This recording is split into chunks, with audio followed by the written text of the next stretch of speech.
Let's quickly get into the topic here, and let's focus on the school feeding program. What are your thoughts on it, seeing that now the new government has brought up this conversation and they want to act upon having to just implement the school feeding program in 70 districts within the country?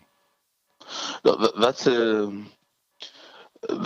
good initiative once again, because the feeding program was once there, and the World Food Program was providing this food to various schools. The advantage of such a program was so practical that pupils, even from far-fledged places away from schools, would attend, knowing too well that they are going to have the meal. That also brought a lot of relief to families, because I think they were now planning on how to ration their little foods they had for supper and so on.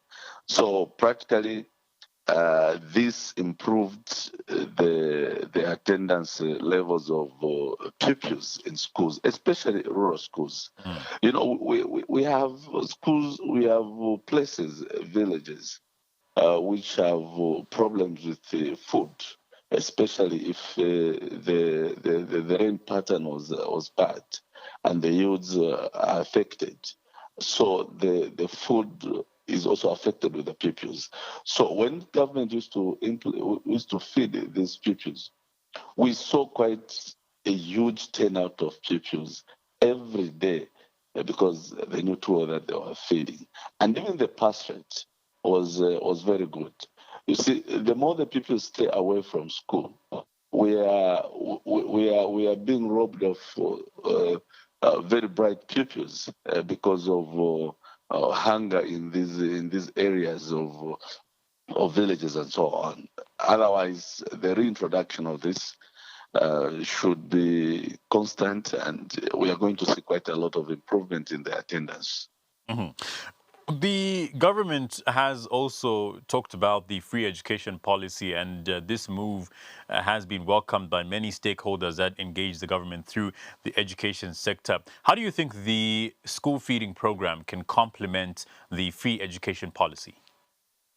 Actually, it's like it will run side by side with the free education policy. You must be aware that the enrollment after announcement of free education has been so high. It's overwhelming fact that government now need to look at building more classroom space. And now this being complemented by feeding program, it will be much more overwhelming than it was.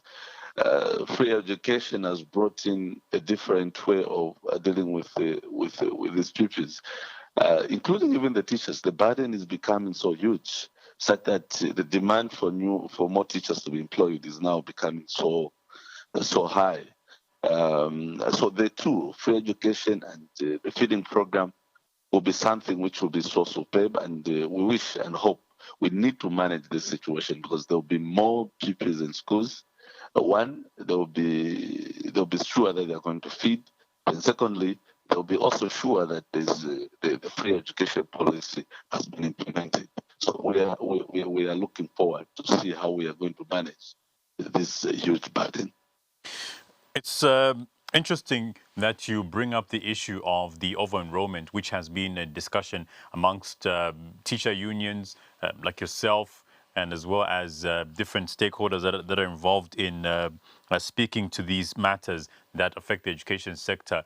But obviously, the over enrollment, it ultimately means now that we will have more pupils within the schools, meaning that more monies will need to be provided to cater for these pupils, seeing that the school feeding program now is being talked about. Do you think that this is something that is feasible and can be sustained long term? Yes, it can.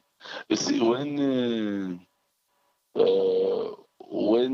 the budget was unveiled, we saw a character of certain improvement in the budget towards the education system, and then there was also a pronouncement of CDF being attached to some percentages being attached to school programs.